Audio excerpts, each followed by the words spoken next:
সম্প্রতি ওয়াশিংটন ভিত্তিক Piu research centre একটা জরিপ করেছে। এটা হচ্ছে যে 2024 সালে যেখানে 57% বাংলাদেশির ভারতের প্রতি ইতিবাচক মনোভাব ছিল এবং তারা মনে করতো যে ভারত ভালো দেশ, 57%, সেখানে 2026 সালে এসে তা 15% কমে দাঁড়িয়েছে 42%, 42%। তাহলে এই যেই ভারতের প্রতি বাংলাদেশিদের বিদ্বেষ দিনে দিনে বাড়তেছে এবং ভারতকে তারা অপছন্দের তালিকায় রাখতেছে, যেটা কিন্তু ওয়াশিংটন ভিত্তিক পিউ রিসার্চ সেন্টার তারা বলতেছে। এই মুহূর্তে তারেক রহমান যাচ্ছেন ভারত সফরে। আপনার কাছে কি মনে হয় যে আমরা একটু সকালেও শুনলাম যে ভারতের পক্ষ থেকে বলা হয়েছে যে যদি এবার না আসো তাহলে কখনোই তুমি আর নরেন্দ্র মোদী দেখা পাবে না, গেলে তোমাকে কূটনৈতিক অভাবনীয় পুরস্কার দেওয়া হবে, নরেন্দ্র মোদীর সঙ্গে বৈঠকের সুযোগ পাবে, ইত্যাদি ইত্যাদি। তো শেষ পর্যন্ত তারেক রহমান ভারতে যাওয়ার সিদ্ধান্ত নিল। এখন অবশ্যই বিরোধী দল বিরোধী দলের মতো কথা বলবে, সরকার তো অবশ্যই সরকারের মতোই চলবে, কারণ সরকারে গেলে কিন্তু অনেক জিনিস ব্যালেন্স করে চলতে হয়, এটা আপনিও জানেন আমিও জানি। বাট আপনার কাছে কি মনে হয় যে তারেক রহমানের এই ভারত সফরটা কতটুকু আসলে যুক্তিযুক্ত এবং আসলে উনি কিছু অর্জন করতে পারবেন কিনা? ধন্যবাদ মিশন ভাই। আপনার মাধ্যমে আপনার অনুষ্ঠানের অগণিত দর্শক শ্রোতা তাদেরকে শুভেচ্ছা অভিনন্দন জানাই। ওনারা দেখেন দেখি আপনি প্রোগ্রাম করতে পারেন এবং করে যাচ্ছেন। আজকে দীর্ঘদিন পর্যন্ত গণতন্ত্রের আন্দোলনে ছিলেন, এখনো গণতন্ত্র বিকশিতের জন্য কাজ করছেন। আপনাকেও আপনার প্রতি কৃতজ্ঞতা। ভারতের ব্যাপারে, ভারতের যাওয়ার ব্যাপারে কি এটা ডিসিশন হয়ে গেছে তারেক রহমানের? জি, মোটামুটি কনফার্ম, যদিও এটা দুটো মিডিয়া নিউজ দিয়েছে, এটা এনডিটিভি এবং আরেকটা কূটনৈতিক সোর্স। যদিও বাংলাদেশ সরকার কিছু বলতেছে না, কিন্তু ভারত বলতেছে যেটা মোটামুটি কনফার্ম, আগামী সপ্তাহের শেষের দিকে তিনি ভারতে যাবেন এবং সেখানে গিয়ে ভারতের প্রধানমন্ত্রী নরেন্দ্র মোদীর সঙ্গে বৈঠক করবেন, আরো বৈঠক করবেন এবং ব্রিক্সের যে আপার সামিট বৈঠক সেখানে যোগ দিবেন। পাশাপাশি হয়তোবা রাশিয়ার প্রেসিডেন্ট, চীনের প্রেসিডেন্ট, এদের সঙ্গে হয়তো সৌজন্য সাক্ষাৎ হতেও পারে, বাট উনি যোগ দিবেন। বাট আপনি যদি দেখেন যে নরেন্দ্র মোদী, যে ভারতের যে রাষ্ট্রদূত দীনেশ ত্রিবেদী, তিনি হঠাৎ করে বৈঠক করলেন তারেক রহমানের সঙ্গে। বৈঠক করেই তিনি আবার উড়াল দিলেন তিনি ভারতে, এবং ভারতে গিয়ে সেখানে আপনি জানেন যে ভারতের প্রধানমন্ত্রী নরেন্দ্র মোদীর কিন্তু সাক্ষাৎ পাওয়া খুব কঠিন, কারণ উনি অনেক ব্যস্ত। এবং তারপরের দিনই দীনেশ ত্রিবেদীকে নরেন্দ্র মোদী সাক্ষাৎ দিলেন এবং নরেন্দ্র মোদীর সঙ্গে দীনেশ ত্রিবেদী প্রায় 1 ঘন্টা আলাপ করলেন। নিশ্চয়ই বাংলাদেশ নিয়ে আলাপ হয়েছে, তাই না? কোনো সন্দেহ নেই, আলাপ করলেন। আবার পাশাপাশি ভারতের গোয়েন্দা সংস্থা রয়ের প্রধান পরাগ জৈন, তিনি প্রধানমন্ত্রীর প্রতিরক্ষা উপদেষ্টা শামসুল আলমের সঙ্গে বৈঠক করলেন, স্বরাষ্ট্রমন্ত্রীর সঙ্গে বৈঠক করলেন, সাউদ্দিন সাহেবের সঙ্গে, তারপর উনিও চলে গেলেন। তো এই যে বিভিন্ন বিষয়গুলো, এতে কিন্তু একটা স্পষ্ট প্রতীয়মান হয় যে বাংলাদেশকে ভারত কিন্তু খুবই গুরুত্ব দিচ্ছে এবং ভারত আসলে চায় তারেক রহমান আসুক। তো এখন ভারতীয় মিডিয়া থেকে বলতেছে যে তারেক রহমানের আশা কনফার্ম। এটা আমি ব্যক্তিগতভাবে মনে করি, আমি যতটুকু বুঝি আমার ক্ষুদ্র বুদ্ধিতে, ভারতের মিডিয়ার কথাটা আমাদের উপরে চাপিয়ে দেওয়ার এটা একটা সাইকোলজিক্যাল একটা ইফেক্ট। একটা নিউজ ছেড়ে দেওয়া, ছেড়ে দিয়ে বাংলাদেশকে এই নিউজটাকে গেলানোর একটা অবস্থা। এখন পর্যন্ত কোনো সিদ্ধান্ত হয়নি তারেক রহমানের ভারত যাওয়ার, কখন যাওয়ার তাও হয়নি। আমি একেবারে ডাইরেক্ট গভর্নমেন্টের থেকে তারা এই সিদ্ধান্ত এখনো তারেক রহমান নেননি। নাম্বার 1, সিদ্ধান্ত নেননি। নাম্বার 2, কেন হঠাৎ করে ভারত আমাদেরকে এভাবে করে আজকে রাত জেগে রাত ঘুমের থেকে উঠেই হঠাৎ করে বললো যে বাংলাদেশটা খুব ইম্পর্টেন্ট। এত আজকে 2 বছর পর্যন্ত সিএম সম্পর্ক বা তারেক রহমান আসার ক্ষমতা আসার পরেও 6 মাস সেখানে কোনো উল্লেখযোগ্য কোনো কিছু দেখিনি, হঠাৎ করে কেন শুরু হলো? কারণ আপনারা জানেন সেপ্টেম্বর মাসের 8 উইকে তারেক রহমান 20 বছর পর উনি যুক্তরাষ্ট্রে যাচ্ছেন এবং নিউ ইয়র্কে জাতিসংঘের সাধারণ পরিষদ 41তম অধিবেশনে, যেটা বাংলাদেশ সভাপতি খলিলুর রহমান সভাপতি আসন গ্রহণ করবেন, সেখানে উনি বক্তৃতা দেবেন এবং বিশ্ব মঞ্চের সামনে অলরেডি কিন্তু এটা প্রচার হয়ে গেছে যে উনি এখানে যাচ্ছেন। এটা যাওয়ার আগেই ভারতের সাথে যে বাংলাদেশের সম্পর্কটা যে ভালো না, এটা কিন্তু সবাই জানে। মোটামুটি বিশ্বের যারা বড় বড় দেশ আছে, ইংল্যান্ড এবং অস্ট্রেলিয়া, কানাডা, সবাই কিন্তু জানে জিনিসটা, এবং এটাতে ভারত একটু অস্বস্তিতে ভোগে। কিন্তু একইভাবে ভারত আবার কিন্তু শেখ হাসিনাকে কিন্তু এই মাছের কাঁটাটাকে গিলতেও পারছে না, ফেলতেও পারছে না, আটকে গেছে মোগলাতে। ভারতের দীর্ঘদিন সার্ভিস দিয়েছেন উনি, যা দিয়েছে কোনোদিন ভারত ভুলবে না। ওনাকে হঠাৎ করে শেখ হাসিনা কিন্তু ভারতে পালিয়ে নাই, শেখ হাসিনা ভারতের রাষ্ট্রীয় অতিথি হিসেবে আছে। কিন্তু আমিও কয়েক জায়গায় বলেছি, এখানে উনি ভারতে পালিয়েও নাই এবং বন্দি বিনিময় চুক্তি, প্রত্যাপন চুক্তিতে ওনাকে আনা যাবে না, কিন্তু উনি সেখানে বন্দি না। না, আপনার সঙ্গে শ্রদ্ধার সহিত দ্বিমত পোষণ করছি। সেটা হচ্ছে যে আমি যতটুকু জানি শেখ হাসিনা 2024 সালের 5ই আগস্ট ভারতে পালিয়ে যাওয়ার পরে 3বার শেখ হাসিনার অবস্থান পরিবর্তন করা হয়েছে। ভারত সরকার বলেছে যে তাকে নিরাপত্তাজনিত কারণে তার অবস্থান পরিবর্তন করা হলো। আমরা যেটা জানি যে তিনি লোদি গার্ডেনের কাছে থাকেন, লোদি গার্ডেনে বিকালে হাঁটতে যান, সেখান থেকেও তার অবস্থান 3বার পরিবর্তন করা হয়েছে। এবং সম্প্রতি যুক্তরাজ্য আওয়ামী লীগের বিভিন্ন লোকজন বলেছেন যে আমরা ভারতে গিয়ে শেখ হাসিনার সঙ্গে দেখা করে এসেছি। হতে পারে, কিন্তু একটা ব্যাপার সত্য, সেটা হচ্ছে যে শেখ হাসিনার সঙ্গে যেই দেখা করুক তাদেরকে ভারতীয় কর্তৃপক্ষের মাধ্যমে ভেটেড হয়ে যেতে হয়, মানে তাদেরকে আইডেন্টিটি দিতে হয়, তারপর তা যাচাই বাছাই করার পরে ভারত সরকারের অনুমতি নিয়ে তারপর শেখ হাসিনার সঙ্গে দেখা করতে হয়। প্লাস এই যে শেখ হাসিনা আজকে 2টা বছর তার চেহারা দেখান না, এতেও অবশ্যই ভারত সরকারের আপত্তি আছে বলে আমি মনে করি। এবং উপরন্তু 5ই আগস্ট শেখ হাসিনা সংবাদ সম্মেলন করেছেন, তিনি অনেক প্রশ্নের উত্তর দিয়েছেন, আপনি শুনেছেন, আমি শুনেছি, ভিডিও দেখাননি, অডিওতে এসেছেন। তারপর থেকে কিন্তু শেখ হাসিনার আর কোনো অনলাইন মিটিং বা কোনো কিছু আমরা দেখি নাই। হয়তো বা ভারত সরকার খুব বিরক্ত হয়েছে বা এই কারণে হোক। কাজেই তারপরেও কি শেখ হাসিনাকে অতিথি বলা যায়? অতিথির উপর কি এত রেস্ট্রিকশন থাকে? আমি আপনার কথার সাথে কিন্তু আমার কথা কিন্তু একই, মানে কথার বলার ইয়েতে একটু ডিফারেন্ট। কারণ আমি বলেছি উনি বাংলাদেশ থেকে পালিয়ে গেছেন, কিন্তু ভারতে পালিয়ে নাই। আমরা বলি না উনি ওখানে পালিয়ে আছেন, পালিয়ে নাই। নিরাপত্তার স্বার্থে বলেন বা ভারতের কূটনীতির স্বার্থে বলেন, তাদের সিস্টেমে তারা কাজ করে, তারা আমাদের কথা তো আর কাজ করবে না। তারা ভারতে কিন্তু শেখ হাসিনা এই প্রথম না, উনি কিন্তু 1981 থেকে 1975 থেকে 76-এর প্রথম থেকে উনি জার্মানি থেকে, তারপরে 81 সালে বোধহয় 13ই মে পর্যন্ত বা 14ই মে পর্যন্ত উনি ভারতে ছিলেন। তো ভারতে তখন ছিলেন, তখনও কিন্তু তখন মানুষ জানতো না আসলে উনি ভারতে কি করেন, কোথায় আছেন। তো কোনো মিডিয়া ফোকাস ছিল না, অনলাইনেও ছিল না। এবার যেহেতু মিডিয়া ফোকাসের যুগ, অনলাইনের যুগ, সবাই সবকিছু জানে। ওনাকে চেহারা দেখানো হচ্ছে না, এটা কি ভারত বলে দিয়েছেন আর উনি নিজে দেখাচ্ছেন না, নিজেই সাসপেন্স রাখছেন, নাকি ওনাকে বারবার পরিবর্তন করা হচ্ছে? আমি যেটুকু জানি, আমি কয়েকজন আওয়ামী লীগের কিছু লোকজন, আমার সাথে তো ঘনিষ্ঠতা নাই, কিন্তু আগে আওয়ামী লীগ করতো, এনার সাথে আমাদের বন্ধু বান্ধব মানুষ, তারা বলে উনি কিন্তু ওখানে বসে যে কাজটা করছেন সেই কাজটা কিন্তু আমরা অনেকেই জানি না। আমি আজকে আপনার অনুষ্ঠানের মাধ্যমে এটা প্রকাশ করতে চাই, উনি বাংলাদেশের বিভিন্ন উপজেলা পর্যায়ে পর্যন্ত কমিটি করার জন্য, গোপন কমিটি করার জন্য উনি কাজ করছেন। এটা কি আপনার কোনোদিন শুনেছেন? শোনেননি। আমি দায়িত্ব নিয়ে বলছি উনি দলকে পুনর্গঠন করার জন্য এবং দলের ভিতরে উনি কিন্তু দলকে পুনর্গঠন করছেন। এটার জন্য কিন্তু উনি ওই অনলাইনে কোনো কিছু বলছেন না, সবার ফোন নাম্বার ওনার কাছে আছে, উনি এটা করছেন। এটা উনি করতেই পারেন, এটা তার দলের ব্যাপার, সে করবে। কিন্তু ভারত সরকার, আপনি আমাকে বলেন কি হিসাবে ভারত সরকার ওনাকে এই সাংবাদিক সম্মেলনটা করতে দিল? সবকিছু বাদ দিলাম, এটা রাষ্ট্রীয়ভাবে একটা সাংবাদিক সম্মেলন, এখানে সুলতানা রহমান সহ বিভিন্ন রকমের তাদের সাংবাদিক এবং এনডিটিভির সাংবাদিক, অন্যান্য বিদেশি সাংবাদিক ছিলেন, অনেকেই ছিলেন। তাহলে এটাকে মানে ভারত সরকার এটাকে অ্যাকসেপ্ট করলো। তা আমি ওই হিসাবে বলেছি ভারত সরকারের অতিথি না, আমি অন্য কোনো হিসাবে বলিনি। কিন্তু এখন ভারত সরকার বলতেছে যে, মানে অনেক কাছে শুনেছি যে শেখ হাসিনা আসলে এর আগে অনেকবার ওই অডিওতে রেকর্ডেড বক্তব্য দিয়েছে, তো সেরকমই একটা বক্তব্য শেখ হাসিনা দিবে। এখন আগেও যেহেতু এরকম করেছে, কাজেই বাংলাদেশ সরকার বিষয়টাকে স্বাভাবিকভাবেই নিবে। কিন্তু এবং ওই সাংবাদিকদের প্রশ্নের উত্তরগুলো সজীব ওয়াজেদ জয় দিবে। কিন্তু যখনই আপনার সাংবাদিকরা প্রশ্ন করা শুরু করলো এবং শেখ হাসিনা প্রশ্নের উত্তর দেওয়া শুরু করলেন, তারপরে এই ভারত সরকারও একটু অপ্রস্তুত হয়ে গিয়েছে যে না, এবার তো কিছু একটা প্রতিক্রিয়া বাংলাদেশ সরকারের পক্ষ থেকে আসলেও আসতে পারে বা নাও আসতে পারে। কিন্তু বাংলাদেশ সরকার যে ভয়াবহ প্রতিক্রিয়া দিয়েছে, যেটা বাংলাদেশ ভারত সম্পর্কের এই 53-54 বছরের ইতিহাসে নজিরবিহীন, আপনি নিশ্চয়ই পড়েছেন। সুতরাং তারপরে ভারত নড়ে চড়ে বসে আর কি। কিন্তু আপনার কাছে কি মনে হয় যে এটা ভারত আসলে ইচ্ছে করেই করেছে, নাকি আসলে ভারত বুঝতে পারেনি? যদি ভারত বলতেছে যে এটা আমরা বুঝতে পারিনি। মিশন ভাই, ভারত বা যেভাবে কাজ করে, আপনি অনেক দীর্ঘদিন ধরে যত মিডিয়াতে কাজ করছেন, এগুলি নিয়ে আপনি গবেষণা করছেন, দেখছেন, 100% এই মিটিংটা ভারত সরকার অর্গানাইজ করিয়েছে। এই যে 5ই আগস্টটা, বিশেষ করে 5ই আগস্ট কেন? এটা তো আরো এক সপ্তাহ আগে করতে পারতো, এক সপ্তাহ পরে করতে পারতো। কেন 5ই আগস্ট? এটা ভারত সরকার হাসিনাকে যে তারা ফেরত দিতে চায়, বাংলাদেশে প্রতিষ্ঠিত করতে চায়, তার একটা ফার্স্ট স্টেপ আমি মনে করি।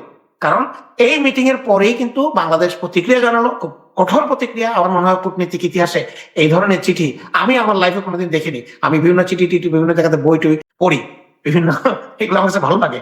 এই ধরনের একটা কঠোর বার্তা, Bangladesh will never B a client state again. এত বড় কথা, এই ধরনের কথাগুলো বিশ্বের সব মানে জায়গায় চলে গেছে এটা, কারণ চিঠিটা তো কূটনৈতিক চিঠি, ওপেন ইউনাইটেড নেশন থেকে শুরু করে সেটা দিয়েছে। ভারত কিন্তু এটা আশা করেনি। ভারত যেটা আশা করেছিল বাংলাদেশ মৃত্যু প্রতিবাদ করবে, কিন্তু হাসিনাকে আমরা আস্তে আস্তে আস্তে আস্তে একটা জায়েজের দিকে নিয়ে যাব। আপনি খেয়াল করে দেখেন এই 5ই আগস্টের পরে এই আগস্ট মাসেই কিন্তু বাংলাদেশে এই ভারতের রাষ্ট্রদূত গিয়ে আমাদের প্রধানমন্ত্রীর সাথে দেখা করলেন, যেটা অভূতপূর্ব। রাষ্ট্রদূত প্রধানমন্ত্রীর সাথে ডাইরেক্ট দেখা করে না এবং মিটিং করে না, 40 মিনিটের মিটিং। একই সময়ে রয়ের প্রধান পরাগ জৈন ঢাকায় রেডিসন হোটেলে উনি বিভিন্ন জায়গায় মিটিং করলেন। আর এইটার ব্যাপারে কিন্তু মানুষের কাছে একটু মানে শুনলে একটু মনে হয় এটা একটা নর্মাল জিনিস। বাংলাদেশের ডিজিএফ এর প্রধানও এপ্রিল মাসে দিল্লি টেল্লি ঘুরে আসছেন এবং ওনারা আসা যাওয়া করেন সবসময়। এখন ভারতের সাথে আমাদের সম্পর্কটা অন্যরকম। আমরা স্বাধীনতা পরে একটু দেখার চেষ্টা করছি 5ই আগস্টের পরে, এই জন্য এটাকে দৃষ্টিগত লাগে। রয়ের প্রধান আসছেন এর আগে, এটা আমার জানা নাই। হ্যাঁ, বিভিন্ন ঊর্ধ্বতন কর্মকর্তারা আসছেন, কিন্তু রয়ের প্রধান এসছেন অনেকবার এসছেন, কিন্তু এটা মিডিয়া আসেনি। মিডিয়া এবার কিন্তু উনি কিন্তু আমি বিশ্বস্ত সূত্রে, অসমর্থিত সূত্র অবশ্য, আমি এটা আমাদের দায় সূত্র নাম প্রকাশ করা যাবে না, উনি কিন্তু এখানে বেশ কিছু অসমর্থিত বলি কেন, কানাডায় বসে কোন সূত্রকেই 100% কনফার্ম বলা যায় না, কাজে অসমর্থিত সূত্রই বলা না। কিন্তু অসমর্থিত আমি বলি এই হিসাবে, যিনি আমাকে বলেছেন বা যার কাছে শুনেছি ওনার নাম আমি প্রকাশ করতে পারবো না, ওনার সমস্যা হবে, সেই হিসাবে অসমর্থিত বলি। বলুন কি সূত্র প্লিজ। হ্যাঁ, ওনারা যেই জিনিসগুলো দিয়েছেন এইটাই কিন্তু এই পুরা জিনিসের একটা মাইন্ডসেট। ওনারা সরকারের কাছে বা সরকারের যে প্রতিনিধির কাছে ওনারা কথা বলেছেন, শেখ হাসিনার ফিরে দেওয়ার ব্যাপারে কিন্তু বেশ কিছু ওনারা শর্ত দিয়েছেন। সেই শর্তগুলো খুব একটা মানে যে অদ্ভুত শর্ত তাও না, এটা বিভিন্ন দেশে বিভিন্ন রাষ্ট্রপ্রধান বিভিন্ন সময় দিয়ে থাকে। মানে একটু কনফার্ম করার জন্য যে ভারতীয় গোয়েন্দা সংস্থা রয়ের প্রধান পরাগ জৈন তিনি স্বরাষ্ট্রমন্ত্রী সালাউদ্দিন আহমেদকে বা যে কোনো একজনকে করেছেন, শেখ হাসিনা ফিরলে কিছু শর্ত দিয়েছেন। শর্তগুলো সব নিরাপত্তা জনিত। শেখ হাসিনাকে সাধারণ জেলখানায় না রেখে যমুনা ইত্যাদি এই ধরনের যেগুলো আছে আপনার রাষ্ট্রীয় অতিথি ভবন, এগুলোতে রাখতে হবে, পূর্ণ এসএসএফ নিরাপত্তা দিতে হবে এবং তাকে একটা ফর্মাল রিপ্রেজেন্টেশনের জন্য মানে তার আইনি লড়াইয়ের জন্য যে কোনো ভাবে সহায়তা করতে হবে। উনি বিদেশ থেকে কাউন্সিল আনতে চাইলে সেটাকে অনুমতি দিতে হবে। এই জিনিসগুলো কিন্তু ওনারা দিয়ে গেছে। আপনি চিন্তা করে দেখেন, ওরা কিন্তু শেখ হাসিনাকে দিতে চায়, কারণ শেখ হাসিনার দায়টা তারা নিতে পারছে না। শেখ হাসিনা যেখানে এখানে মৃত্যুদণ্ড প্রাপ্ত এবং ইত্যাদি, এবং জাতিসংঘের একটা রিপোর্ট নিজে করেছে, 1400+ মানুষ মারা গেছে এবং শেখ হাসিনাকে দায়ী করেছে স্নাইপার টাইপার হত্যা। সেই জন্য ভারত চাচ্ছে গলার কাটাকে দিয়ে দিতে, কিন্তু সাথে সাথে ভারত এটাও চাচ্ছে শেখ হাসিনার যেন নিরাপত্তা থাকে এবং তাকে যেন মব করতে না পারে, তাকে যেন জনগণ অ্যাটাক করতে না পারে, তাকে যেন অন্যায়ভাবে মানে কি মানে আইন অনুযায়ী আইনের বাইরে কিছু করতে না পারে। কেন এটা করেছে? কারণ ভারত কিন্তু শেখ হাসিনাকে এত সহজে গিভ আপ করতে পারবে না। যদি গিভ আপ করে, যদি আজকে ভারত শেখ হাসিনাকে ধাক্কিয়ে এখানে পাঠিয়ে দিল, তাহলে ভবিষ্যতে ভারত যে উপমহাদেশে এবং বিভিন্ন জায়গাতে মরলগিরি করে, নেতাগিরি করে, তারা আর কোনো জায়গাতে তাদের লোক পাবে না। মালদ্বীপ বলেন, নেপাল বলেন, সব জায়গাতে তো কাজ করছে, সেখানে তাদের লোক আছে, তাদের লোককে নেপাল, ভুটান, এখানে তাদের পক্ষের লোককে তারা ক্ষমতায় নিয়ে আসতে চায় এবং এটাই সত্য থাকে, তাকে পূর্ণ সমতা দেবে। তার যখন পতন হয় তাকেও যেন তারা আশ্রয় দিয়ে, ভারত কি দালাল আমাকে আজকে 40 বছর 50 বছর ধরে আশ্রয় দিয়ে রেখেছে না? দালাল আমাকে তো দেয়নি, চায়না তো অনেক চেয়েছে, দেয়নি তো দালাল আমাকে। দালাল আমাকে দিলে তিব্বতের বিচ্ছিন্নতার জন্য দালাল আমার ফাঁসি হবে, দিবে না। এরকম আরো বহু লোক, ওই যে আজীবন ইয়েকে রেখেছিল না, ওই যে লেন্দুক দর্জি, তাকে তো আজীবন ভারত আশ্রয় দিয়ে রেখেছে, মারাও গেছে সেই লোক। তো শেখ হাসিনাকে এভাবেই ভারত দিতে চাইলেও তাদের ভবিষ্যৎ চিন্তা করে এভাবে দিতে পারবে না, নিরাপত্তা ইত্যাদি দেখে। আর বাংলাদেশের প্রচন্ড চাপ সৃষ্টি করছে, আমেরিকান লবিকে ব্যবহার করছে এবং বিভিন্ন ব্যবহার করে শেখ হাসিনার যেন ফেরত আসে এবং আওয়ামী লীগ যেন আবার ওটা না নর্মালি একটা পলিটিক্স করার সুযোগ পায়। এইটা কিন্তু ভারত চেষ্টা করবেই। ভারত এগুলো করে প্রমাণ করে দিচ্ছে যে তারা বাংলাদেশের জনগণের বন্ধু না। তারা আওয়ামী লীগ, শেখ পরিবার বলেন, আওয়ামী লীগের লোকজন বলেন এবং আওয়ামী লীগের সরকার বলেন, সেটাই তাদের ফাইনাল ডেস্টিনি ছিল। বাংলাদেশের সরকারের সাথে বা অন্য লোকের সাথে তাদের সম্পর্ক ভালো হওয়ার কোনো সুযোগ তারা রাখে না। এটা কিন্তু প্রমাণ করে দিচ্ছে। তাহলে যেই শেখ হাসিনা জীবনে ক্ষমতা থাকতে কোনোদিনও নিরপেক্ষ বিচার করে নাই, প্রহসনের মাধ্যমে জামাত ইসলামের তাদেরকে ফাঁসিতে ঝুলাইছে, বেগম জিয়ার এতিমের টাকা চুরি নাকি বিচার, ওইটাকে প্রহসনমূলক বিচার করছে। এমনকি শেখ হাসিনার বেগম জিয়ার যে আইনজীবী লর্ড কার্লাইল, ব্রিটিশ আইনজীবী, তিনি পর্যন্ত বাংলাদেশে আসতে পারেন নাই, এবং তিনি ভারতে গিয়ে সংবাদ সম্মেলন করবেন, মোদী সরকার সেই সংবাদ সম্মেলনটা বন্ধ করতে দেয় নাই। কত দেন? হ্যাঁ, সেই সেই শেখ হাসিনা যাতে সুবিচার পায়, এই কারণে ভারতের রয়ের প্রধান বাংলাদেশে আসছেন, যিনি ক্ষমতা থাকা অবস্থায় কারো প্রতি সুবিচার করেন নাই। এখন তার সুবিচারের জন্য ভারত থেকে রিকোয়েস্ট আসছে। এটা হলো খুব খুব আইরনি আর কি। এটা হলো মানে আছে না যে কথা বললে, কারণ ওরা মানে শেখ হাসিনাও একজন বিচার প্রার্থী, তারও বিচার পাওয়ার অধিকার আছে। অনেকে আপনি কি রয়ের চিফ এবং বাংলাদেশের যে নিযুক্ত রাষ্ট্রদূত ত্রিবেদী সাহেব, তাদের সাথে মিটিং টিটিং এর পরে আপনি কি একদিন পরেই আমাদের জাহিদুর রহমান সাহেবের সাংবাদিক সম্মেলন দেখেছেন? একদিন পরে কথা শুনেছেন না? উনি গত 6 মাস ধরে যা বলেছেন, টোটাল ইউটার্ন। 6 মাস ধরে উনি বলেছেন, আমার কাছে 4-5টা ভিডিও আছে, যে শেখ হাসিনা আসলে তার বিচার রায় কার্যকর হবে, এবং তাকে এই বিচারের রায় কার্যকর এবং অন্যান্য যেগুলো ফেস করতেই হবে। আর এইটা যাওয়ার পরে উনি, এই লোকগুলো যাওয়ার পরে উনি কি বললেন? শেখ হাসিনার পূর্ণ নিরাপত্তা, পূর্ণ আইনি সহায়তা এবং ন্যায় বিচার পাওয়ার যে অধিকার, সেটা আমরা নিশ্চিত করব, তারপর কোনো অবিচার করা হবে না। আপনি এই পার্থক্যটা দেখে আমি স্তম্ভিত হয়ে গেলাম যে বাংলাদেশ কি ভারতের খপ্পর থেকে বা কোনো বিরোধী দেশের খপ্পর থেকে কোনোদিন বেরোতে পারবে না? আমাদের সরকারগুলোর ভিতরে যে তারা যে লোকজনকে দিয়ে রেখেছে বিভিন্ন আজীবন ভাবে তাদেরকে দিয়ে রেখেছে, তাদের কাছ থেকে কি আমরা মুক্ত হবো না? আমরা কখনো বাংলাদেশি হতে পারবো না? আমাদের হয় পাকিস্তানি গ্রুপ হতে হবে, না ইন্ডিয়ান গ্রুপ হতে হবে, না আমেরিকান গ্রুপ হতে হবে। এটাতে আমার দুঃখ লাগে। দেশে, আমাদের দেশে কি কোনো মেরুদণ্ড হবে না? আমরা দাঁড়াতে পারবো না? খুব কষ্ট লাগে এটা। এত কিছু করার পরেও শেখ হাসিনা যদি, উনি ব্যক্তিগতভাবে তার প্রতি আমাদের ইয়া নাই, কিন্তু উনি যদি বিন্দু মাত্র অনুতপ্ত হতো, বিন্দু মাত্র, যে আমি এগুলা করলাম, আমার কাছে মাঝে মাঝে মনে হয় একটু বেশি হয়ে গেছে, এতগুলো লোক মারা গেল, আমি তো জানতাম না, তো আমি খারাপ ফিল করি, এটাও যদি বলতো, আমার পক্ষ থেকে আজকে শুনলাম ওই যে সাবেক সেনাপ্রধান হ্যাঁ মইনু আহমেদ, তিনি বলতেছেন যে বিডিআর হত্যাযজ্ঞে নানক আর তাপসের বিরুদ্ধে স্পষ্ট প্রমাণ ছিল, কিন্তু তাদের জিজ্ঞাসাবাদ করতে বাধা দেন তৎকালীন প্রধানমন্ত্রী শেখ হাসিনা। কাকে বাধা দেন? ইউনূস সরকারের সাবেক স্বরাষ্ট্র উপদেষ্টা জেনারেল জাহাঙ্গীর, তিনি ছিলেন এটার তদন্ত কর্মকর্তা। বাধা দেন, এই কারণে নানক এবং তাপসকে কোনো তদন্ত করা যায়নি। এগুলি কি জানেন? এই ভদ্রলোক তো মানে আমাদের আর্মি চিফ ছিল, আমার সাথে খুব ঘনিষ্ঠ ইন্টারভিউ নিয়েছিলাম। এগুলো হলো ওই যে আপনি বললেন না একটু আগে, যে সুযোগ মতো এখন ওই যে বাংলাদেশের বিএনপি সরকার, সে যেন এখানে আসতে পারে, সে একটা ভালো লোক ছিল, শেখ হাসিনা তাকে করতে দেয়নি। যে যা বলে তাই শেখ হাসিনা। আর এখানে বিএনপিতে যে যা বলে খালেদা জিয়া করেছিল, অথবা তারা প্রমাণ করেছিল। হাওয়া ভবন হলে এরা দুজন মানুষ ছিল, আর কোনো বিএনপি যারা ছিল তারা কেউ হাওয়া ভবনে যায়নি কোনোদিন। হাওয়া ভবনের নামে যত বদনাম, ওই আরাফাত কপো, ওই তারেক রহমান, তারা নাই। এইটা প্রত্যেকটা সরকার, প্রত্যেকটা রেজিমে সমান। এখন মইনু আহমেদ এসব কথা বলে এই একটু বিএনপির লোকের সহানুভূতি নিয়ে উনি আবার দেশে আসবেন, আমি তো করতে চেয়েছিলাম, না মিথ্যা কথা। সে নিজে সে এই বিডিআর হত্যাকাণ্ডের মধ্যে এই হত্যাযজ্ঞ সে সবকিছু জানতো।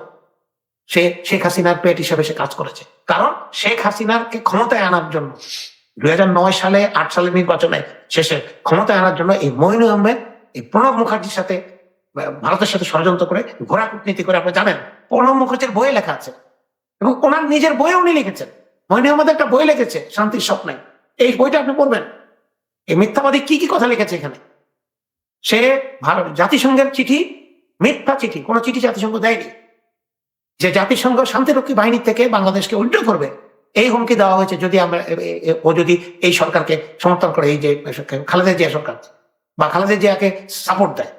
এবং উনি এখানে লিখেছে যে যিনি আমাকে করলেন, সেনাপ্রধান করলেন এত বিশ্বাসে, কারণ ছোট ভাইয়ের বন্ধু, খুব আপন, খুব প্রিয় মেজর সাইদ ইস্কান্দার, খালেদা জিয়ার ছোট ভাই, তার হলো কোর্সমেট, এবং তাদের বাসায় যাতায়াত, একই জায়গায় বাড়ি, সবকিছু খুব ক্লোজ। উনি বললেন আমি এটা করার আগে 2 রাত ঘুমাতে পারিনি, আমি এই সিদ্ধান্ত নেওয়ার জন্য 1-11 করার আগে, যে আমি এত বড় একটা করব, ওনার বিশ্বাস ভঙ্গ করবো। উনি আমাকে বিশ্বাস করেছিলেন, কিন্তু জাতির স্বার্থে, দেশের জন্য, দেশের জনগণের জন্য আমি এটা করতে বাধ্য হয়েছি। এটা ফালতু কথা বলে লাভ আছে? এখন আর এগুলি বলে লাভ আছে? আপনি তো করেছেন, আপনাকে বিশ্বাস করেছেন, বিশ্বাস ভঙ্গ করেছেন। সেদিন আপনি যদি 1-11 না করতেন এবং রয়ের তত্ত্বাবধানে আওয়ামী লীগ সরকার না আসতো, বিএনপিকে 36টা সিট দিয়ে এক সাইডে ফেলে না হতো, বাংলাদেশের ইতিহাস অন্য হতো। কেন আপনি করলেন?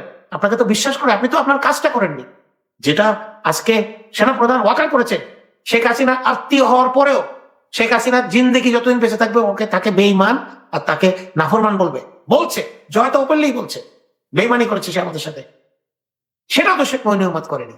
মঈন আহমেদ তো সাথে সাথে পোল্টি মেরে শেখা যায়। তার কথা বিশ্বাস করা যায় যে বিডিআর হত্যাকাণ্ডের ব্যাপারে সে কিছু জানে না? অবশ্যই না। সে ইনার সার্কেলের লোক। সারাদিন ওনাকে বসিয়ে রাখা হয়েছে, উনি একটা আর্মি চিফ, ওনাকে শেখ হাসিনা বসিয়ে রেখেছে, আর ওখানে ঢাকার অদূরে আর 15 মিনিট 20 মিনিটের দূরত্বে আমার অফিসার গুলোকে মেরে ফেলা হচ্ছে, আর উনি জানেন না? এটা কোনোদিন হয়? বিডিআর হত্যাকাণ্ডের দায় শেখ হাসিনার যেমন, তাপসের যেমন, নানকের যেমন, মঈন আহমদের তেমন। মঈন আহমদকে বিডিআর হত্যাকাণ্ডের বিচার একজন প্রধান আসামি করা উচিত কর্তব্য অবহেলার জন্য। আচ্ছা, উনি উনি তো ছিলেন মার্কিন যুক্তরাষ্ট্রে, এখনো মার্কিন যুক্তরাষ্ট্রে আছেন। তাহলে শেখ হাসিনার আমলের 15 বছর উনি কোনো কথা বলেন না কেন? তখন কি উনি বোবা ছিলেন, নাকি ওনার মুখের উপর পড়ছিল, ঠাডা পড়ছিল? না, উনি ভালোই ছিলেন, উনি তো ভালো। ওনার মধ্যে ফ্লোরিডাতে প্রায় 20টা-25টা গ্যাস স্টেশন আছে ওনার। ওনার তখন কোনো কথা উনি বলেন নাই। না, এখন উনি এই বর্তমান সরকারকে মানে দেখুন, মানে সব দোষ শেখ হাসিনার, আর কারো দোষ নাই। শেখ হাসিনা কি এই যে শেখ হাসিনা এই 2012 সাল থেকে শুরু কইরা এই যে 3000-এর মতো ক্রস ফায়ার, 600-এর মতো গুম, বিডিআর হত্যাকাণ্ডে সেখানে প্রায় 60-70 জনের মতো অফিসারকে হত্যা, তারপরে জুলাইতে 1400 মানুষকে হত্যা, সব শেখ হাসিনা কাই করছে? কোনোদিন সম্ভব একটা প্রধানমন্ত্রী সবকিছু করতে পারে? আমি যখন দেখি যে এই যে এসপি প্রধান মনিরুল, সে ভারতে গিয়ে সাহিত্যিক হয়ে গেছে, সাহিত্য রবীন্দ্র প্রীতি, আবার একজন দেখলাম কিছু কিছু আবার ইউটিউবার হয়েছে, ওরা খুনি, ওরা আবার ইউটিউবার হয়েছে, বিদেশে গিয়ে ওরা ইউটিউবিং এ ব্লগ বানায়। সবাই বলে যে মানে কেউ কিচ্ছু করে নাই, এগুলো সব আকাশে। কেউ কিছু করে নাই। কালকে দেখলাম, পরশুদিন দেখলাম শামীম ওসমান নিউ ইয়র্কে। উনি তো আবার আমেরিকা আসা যাওয়া করেন, দুবাই থেকে নিউ ইয়র্কে এসে উনি খুব ভদ্র সুন্দর শান্ত সময়তে, আপনি ভিডিও দেখেননি, সব জায়গাতে আছে। উনি বলছেন আমরা যাব, নেত্রী বলেছেন আমরা যাব, সদর বলে যাব, বাংলাদেশে মাথা উঁচু করে যাব এবং আমরা এটা প্রতিশোধ নিব। এই যে লোকগুলার, এই যে হাজার হাজার লোক হত্যা করা, বা বাংলাদেশের গণতন্ত্রটাকে 17 বছর ধরে জিম্মি করে রেখে এই যে যা ইচ্ছা তাই করলো, একটা লোকই অনুতপ্ত হবে না একটুও? এবং যারা যারা এখন অনুতপ্ত হচ্ছে না, আর যারা যারা তাদেরকে সহায়তা করেছে মঈন আহমদের মতো, তারা আবার এই এখন নতুন নতুন বয়ান দিচ্ছে যে আমরা তো আসলে কিন্তু বেগম জিয়ারি মানুষ, আমরা কিন্তু তারেক রহমানকে সমর্থন করতে চাই, আমরা তাকে পছন্দ করি, আমার ভাতিজা হয়, আমি খুব ভাগনা, আমার ভাগনা, খুব সুন্দর সম্পর্ক, আমি তো শেখ হাসিনা আমাকে করতে চাই, সব শেখ হাসিনার দোষ। এই যে জেনারেল জিয়াউল হাসান, তাকে এখন রাখা হয়েছে, সে যে 1000-এর উপর মানুষকে মেরেছে, তার একটা শখ ছিল, সে পেট কেটে দিত, পেট কেটে নাড়ি বুড়ি বের করে ফেলে দিত পানিতে, এটা তার একটা এনজয় করতো সে। এটা কি আপনি কি এটার জন্য কি হাসিনাকে দায়ী করবেন না তাকে দায়ী করবেন? হ্যাঁ, হাসিনাকে দায়ী করবেন, হাসিনাকে তাকে এই ধরনের একটা সাইকোপ্যাথ কিলারকে দায়িত্ব দিয়েছে, এত বড় একটা দায়িত্ব বাংলাদেশের, এবং আর্মি অফিসার। আমার তো লজ্জা লাগে, এরা বাংলাদেশের আর্মি অফিসার, আমরাও বাংলাদেশের আর্মি অফিসার, একই একাডেমি থেকে আমরা শিক্ষা পেয়েছি, একই কারিকুলাম। এদের মানুষ মাথার মধ্যে এই ধরনের এত নিকৃষ্ট তাদের চিন্তা চেতনা, এত নিষ্ঠুর যে আমি তো আমার বিরোধী কাউকে যে মেরে ফেলা হোক আমি চাই না। বিরোধিতার স্বার্থে বিরোধিতা করবেন, দেশের স্বার্থে কাজ করবেন। মেরে ফেললে, শেষ করে দিলে কোনোদিন কিছু শেষ করা যায় না। তাহলে জিয়াউর রহমানকে 45 বছর আগে মেরে ফেলে জিয়াউর রহমানের নাম এখন কেউ জানতাম না আমরা, কিন্তু মেরে ফেললে মানুষকে শেষ করা যায় না। সবচেয়ে কষ্ট লাগে কি ক্যাপ্টেন মারুফ রাজু, মানে তারেক রহমান কিন্তু কে বন্ধু কে শত্রু এখনো বোঝে না। আওয়ামী লীগের যেই লোকগুলো আছে, এই যে আওয়ামী লীগের যে, শুধু তো আওয়ামী লীগ না, এর এর আমলা সাইডে আছে, কালচারাল সাইডে আছে, বুদ্ধিজীবী আছে, সবাই মিলে তো আওয়ামী লীগ। এই কিছু লোকগুলো এখন ইনিয়ে বিনিয়ে তারা তারেক রহমানের কাছের লোক হওয়ার চেষ্টা করতেছে এবং সফল হচ্ছে।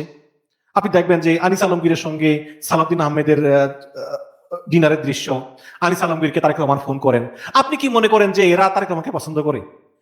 আজকে বিএনপির পতন হলে এরা আবার বিএনপির বিরুদ্ধে বদনাম শুরু করবে। এই আনিস আলমগীর তিনি কলাম লেখেন যে যে চন্দ্রিমা উদ্যান থেকে জিয়াউর রহমানের কবর সরানো উচিত, কিন্তু তারেক রহমান, আপনি দেখেন এই যে গণ অধিকার পরিষদের রাশেদ, সে সচিব হয়ে গেল, ডক্টর জাহিদুর রহমান তথ্য উপদেষ্টা হয়ে গেল, যে সাইদ আব্দুল্লাহ সে হয়ে গেল প্রধানমন্ত্রীর কি উপদেষ্টা নাকি।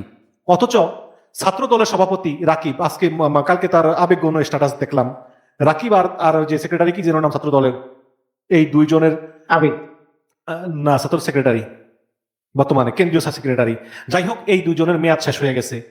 এই দুইজন জুলাই আন্দোলনে সক্রিয়ভাবে অংশগ্রহণ করছে। তারা আসিফ, নাহিদ, হাসনাত এদের সঙ্গে কিন্তু একসঙ্গেই ছিল, আন্দোলন করছে। অথচ এদেরকে কোনো পোস্ট দেওয়াই হলো না, বরং এই রাকিবের নিজের এলাকায় তারেক রহমান বসে রয়েছে, তার কোনো আসন নাই। তারেক রহমান পাশে মাটিতে বসে, এই বস এখানে, ওই যে ফ্লোরের উপরে যে কুকুরকে বসতে বলে আতুক বস, ওইভাবে বসতে বললো। অথচ ওরা ঢাকা ভার্সিটির স্টুডেন্ট, ওরা ছাত্র দলের সভাপতি, ওদেরকে কোনো কিছু না কইরা এমন এমন লোককে আনে, মানে যারা আসলে ঠেকায় পড়ে আসলে বিএনপি, এবং এরা একটা লোকও তারেক রহমানের সঙ্গে থাকবে না। আজীবন বিপ্লব বিপ্লব বলে বলা, মানে গলা ফাটানো জুনায়েদ সাকি, বুঝি না, ববি হাজাজ, নুরুল হক নূর, রাশেদ খান সচিব, এখন আর সচিব হইতে গেলে বিসিএস দেওয়া লাগে না, রাশেদ খান এখন রাজনৈতিক সচিব, অথচ প্রকৃত বিএনপির লোকরা কিন্তু বিএনপির কাছে মূল্যায়ন পায় না এবং বিএনপির খেসারত দিবে। একটা জিনিস আপনি খেয়াল করবেন যে আওয়ামী লীগের লোকরা দেখবেন যে বলবে, মানে আওয়ামী লীগের লোকদের মানুষ আপনি বলেন যে ক্ষমা চাওয়া, ক্ষমা চাওয়া তো দূরের কথা, ওদের কথা হচ্ছে যে আমাদেরকে ক্ষমা থেকে সরাইলি কেন, এটাই তো একটা অফেন্স। মানে আমাদেরকে সরাইলি কেন ক্ষমা থেকে, আমরা তো প্রতিশোধ নেব। আগে বলতো যে যে হেমায়তুদ্দিন মিশন তুই দেশে এত দেখে নিব, যখন ক্ষমতা ছিল আর কি। এখন এখন আবার বলে যে আমরা কি দেশে আসুন না, দেশে আসলে তুই কই থাকবি। এটা আপনি প্রথমে যে বিএনপির বললেন, এটা আসলে দুঃখজনক। এটা সবসময় বিএনপির প্রথম থেকে এই পর্যন্ত কিন্তু আমরা কিন্তু কখনো এই যে নিজেদের দলের লোকজনকে ফেসিলিটেট কিন্তু গেলে অবৈধভাবে না, বৈধভাবে করা যায়। ফেসিলিটেট করা এবং দলকে শক্তিশালী করা, এভাবে কিন্তু শক্তিশালী হয়। কারণ টাকা চুরি করলেই দল শক্তিশালী হয় না। আপনি যখন একটা দলের কর্মীকে, একটা দীর্ঘদিনের কর্মীকে, এই যে আজকে মির্জা ফখরুল এত বছর পরে যেহেতু রাষ্ট্রপতি হচ্ছে, এটাকে বলে ফেসিলিটেট, সম্মানিত করা। বিএনপি এটা করতে পারে না, বিএনপি এটা কখনোই করতে পারে না। এই যে মনে করেন আপনি নাম বললেন ববি হাজ্জাজ ইত্যাদি বিরোধী আন্দোলনে ছিল, এরা কোনো আন্দোলনে ছিল আল্লাহ জানে, আমি তো দেখি নাই কখনো।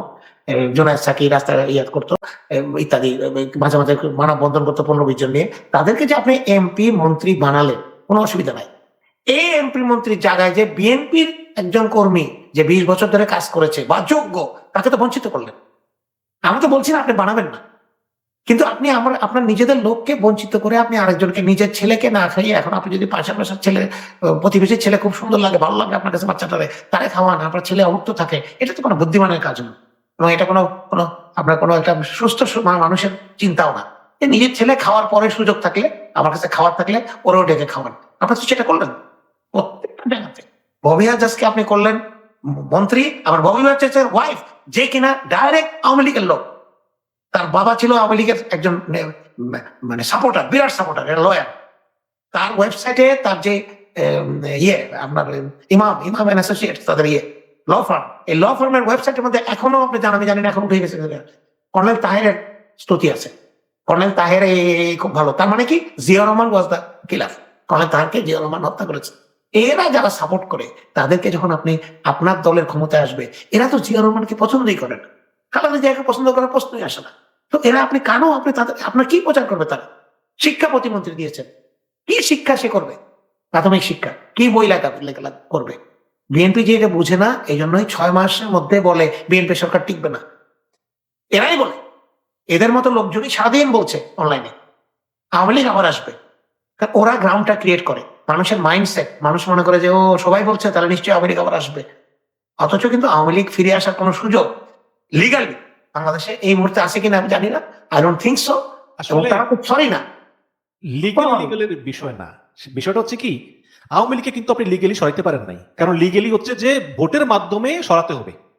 লিগেলি এই কারণে বলছি যে শেখ হাসিনা ওই পথটা তো রাখে নাই, শেখ হাসিনা লিগেলি তাকে সরানোর কোনো পথ রাখে নাই, এবং পথ রাখে নাই বলেই তো গণঅভ্যুত্থান হয়েছে এবং গণঅভ্যুত্থানে শেখ হাসিনার পতন হয়েছে। এখন আমি মনে করি, আপনি আমার সঙ্গে হয়তো একমত হবেন, যে আওয়ামী লীগকে যদি বাংলাদেশের রাজনীতিতে প্রবেশ করতে হয়, তাহলে আওয়ামী লীগকে একটা গণঅভ্যুত্থান করতে হবে এই 24-এর মতো, এছাড়া আওয়ামী লীগের কাছে কোনো পথ নাই। এখন তারেক রহমান যেসব বামপন্থী গুলোকে এই যে বিভিন্ন সুযোগ সুবিধা দেয়, যে জুনায়েদ সাকির কথা বললাম, রাজু ভাই, বামপন্থী লোকগুলো আজীবন বিপ্লব করে, কিন্তু যখন বিপ্লব আসে তখন তারা চায় ইসলামপন্থীরা তাদের হয়ে বিপ্লবটাকে সম্পূর্ণ করে দিক, তারপর তারা বিপ্লবের যে যে মধুগুলো ওগুলো তারা খাবে। এই হচ্ছে গিয়ে বামপন্থীরা। আজকে আপনার কাছে একটা প্রশ্ন, সেটা হচ্ছে যে যদি তারেক রহমান বা বিএনপি সরকার বিপদে পড়ে, আমরা পুলিশ সেনাবাহিনীকে আগের ভূমিকায় দেখবো না, কারণ তারা যথেষ্ট তাদের শিক্ষা হয়েছে, তারা আসলে সেনাবাহিনী, পুলিশ, আওয়ামী লীগের মতো কোন সরকারকে রক্ষার জন্য তারা রাস্তায় ওইভাবে নামে গুলি করবে না, বাকি থাকে মাঠের ফোর্স। আপনি কি মনে করেন না যে তারেক রহমানকে ইসলামপন্থীরাই জীবন দিয়ে রক্ষা করবো, ওইসব বামপন্থী এবং ওই সেকুলাররা কখনোই তারেক রহমান রাস্তায় নামবে না? 100% আপনাকে এটা একদম বেগম খালেদা জিয়া এবং জিয়াউর রহমান এই জিনিসটা বুঝেছিলেন বলে আজকে এখন পর্যন্ত ওনারা এত জনপ্রিয়, এত মানুষ ওনাকে ভালোবাসে। আপনি জিয়াউর রহমানের সংখ্যাটা প্রথম উনি যখন দল গঠন করেছিলেন, জাগো দল, তারপরে জাতীয়তাবাদী দল বাংলাদেশ, উনি কিন্তু একজন কমিউনিস্টকে বামপন্থীকে নেননি। উনি ভাসানী ন্যাপ, মুসলিম লীগ এবং অন্যান্য যারা বাংলাদেশের আওয়ামী লীগের বাইরে, তাদেরকে নিয়ে কিন্তু দল গঠন করেছেন। চিন্তা করে দেখবেন কেন করেছেন। একজন জাসদের লোককে কিন্তু নেননি, জাসদ তো আওয়ামী লীগের বিরোধী ছিল, জাসদ আওয়ামী লীগের সাথে 40,000 জাসদ কর্মীকে মেরে ফেলে বলে হয়েছে বলে আমরা শুনেছি না। জাসদ এই যে আসম আব্দুর রব টব একজনকে তো নেননি, সব তো জেলে ছিল। পরে উনি মুক্তি দিয়েছেন, কিন্তু দলে নেননি, বিএনপিতে নেননি। কেন নেননি?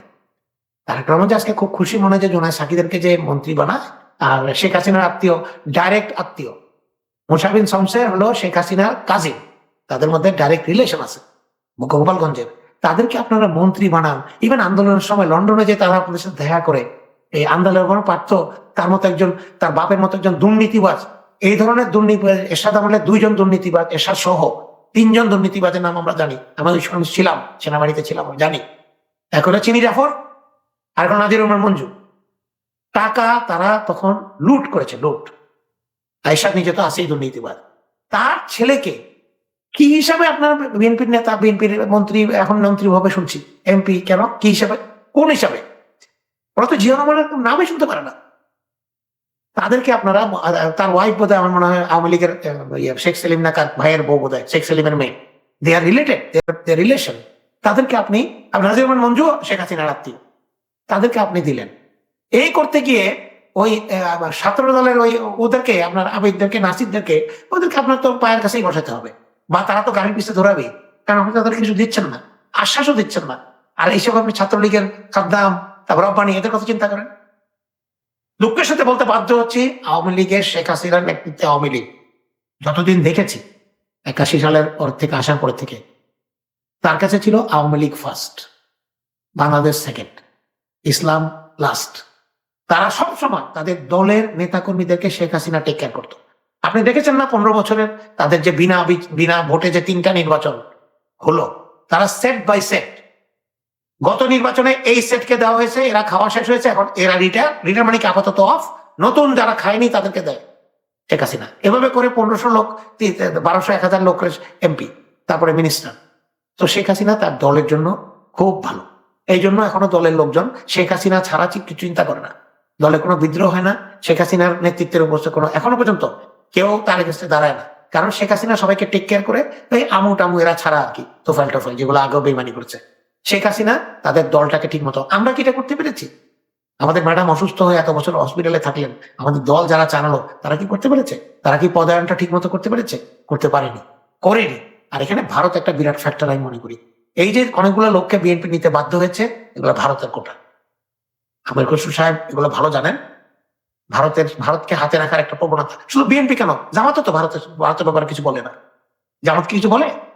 এই যে চিঠিটা সরকার দিল, এই যে শেখ হাসিনাকে 5ই আগস্টে যে আপনার ভারত সরকার অনুমতি দিল বা করতে দিল সাংবাদিক সম্মেলন, জামাত কি কোনো বিবৃতি দিয়েছে? জামাত কি একটা কোনো ভারতের এম্বাসি ঘেরাও করেছে? করেন।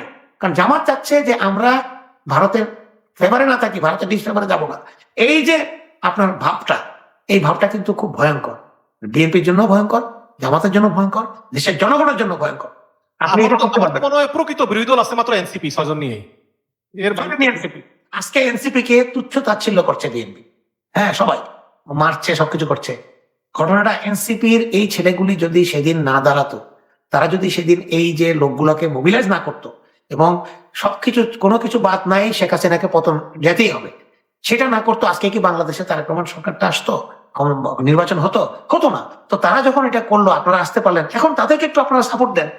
তাদেরকে এইভাবে মারধর করছেন, তাদেরকে আপনি পাওয়ার দেখাচ্ছেন, এই পাওয়ার তো আমরা ছাত্রলীগের সাথে দেখিনি।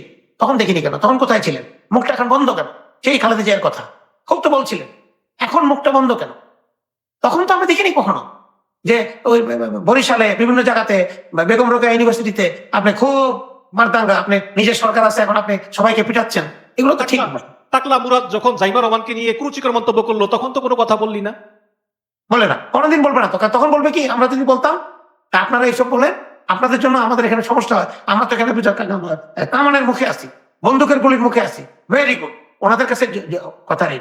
কিন্তু কমিটি যখন হয় তখন কিন্তু ওনারাই থাকেন, আবার যখন মন্ত্রী যখন হয় ওনারাই হন, আবার যখন পতন হয় ওনারাই পালায় সবার আগে।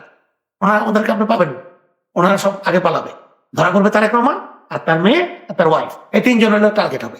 না, এটাই বলতেছি যে শেখ হাসিনা যেমন একটা বংশ চালু করতো, বংশ পরস্পরায় অমুক সেমুক। আপনি দেখেন শেখ পরিবারের এমপি আছে 20-25 জন, কিন্তু এই স্বজন প্রীতি, বংশ প্রীতি, এটা জিয়াউর রহমানও করে নাই, তারেক রহমানও করে নাই।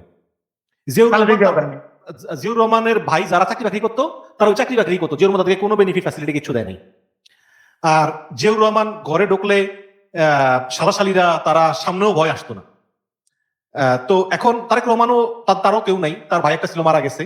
এই এখন এদের মূল শক্তি হচ্ছে মানুষের ভালোবাসা, কেন কারণ ফ্যামিলি তো নাই। কিন্তু আপনি যেসব এনসিপি দেখেন, যখন একটা ভায়োলেন্ট সিচুয়েশন হয়, একটা আন্দোলন হয়, তখন একটা বিষয়ে আসে ক্যাপ্টেন মারুফ রাজু ভাই, যে জীবন দিবে কে, মারি একটা মরে একটা, একটাই যায় বাকিটাই যায় না, এইরকম আন্দোলন। সেই আন্দোলনে এইসব বামপন্থীরা, এইসব সুশীলরা তারেক রহমানকে মোটেও রক্ষা করবে না। যদি রাস্তায় নামে সেই জামাত ইসলাম, ইসলামপন্থী এবং ওই এনসিপির এবং যারা প্রকৃত জিয়া সৈনিক, বিএনপি সৈনিক, এরাই নামবে। বা তারেক রহমান লোক চিনতে ভুল করতেছে বলেই আসলে আমি মনে করি। উনি আসলে আমার ওনার জন্য আমি সাইকোলজিক্যালি, আমি তো বিদেশে আছি বহুদিন, আপনিও আছেন, আমি ওনার মাইন্ডটা একটু নিজেকে ওনার জায়গায় দিয়ে একটু চিন্তা করি আসলে যে বিশ্বাসটা করবে কাকে কাকে করবে। উনি লন্ডন থেকে ওনার সাথে দীর্ঘদিন ছিলেন, বেশ কিছু নেতাকর্মী উনি নিয়ে গেছেন, তারা কেউ ভালো কাজ করছেন, কেউ ভালো করতে পারছেন না। বাংলাদেশে কাকে উনি বিশ্বাস করতে পারবেন, এইটাও একটা সমস্যা। কিন্তু সব রেফারেন্সের উপরে কিন্তু কাজ হচ্ছে, যে অমুকে রেফারেন্স দিচ্ছে একে ভালো হবে, একে ভালো হবে, স্থায়ী কমিটি বলছে এটা ভালো হবে, কিন্তু উনি ফাইনাল ডিসিশনটা নিতে হলে ওনাকে, যেমন প্রফেসর ইউনূসের উপরে চাপ ছিল, প্রফেসর ইউনূসের ব্যাপারে, রাষ্ট্রপতির ব্যাপারে আমেরিকা থেকে প্রচন্ড চাপ ছিল প্রফেসর ইউনূসকে রাষ্ট্রপতি করার জন্য। কিন্তু উনি এটা থেকে উঠে এসে, যেহেতু মানুষ বলবে যে বিএনপি কেন বিএনপির লোকজনকে রাষ্ট্রপতি দেয় নাই, বিএনপির তো লোক আছে বেশ কয়েকজন ভালো লোক। এক্ষেত্রে একটা কথা প্রশ্ন করতেছি আপনাকে, যে আমেরিকার পক্ষ থেকে প্রফেসর ইউনূসকে রাষ্ট্রপতি করার জন্য চাপ ছিল, কিন্তু প্রফেসর ইউনূসের মতামত কি ছিল? তিনি কি চেয়েছিলেন রাষ্ট্রপতি হতে?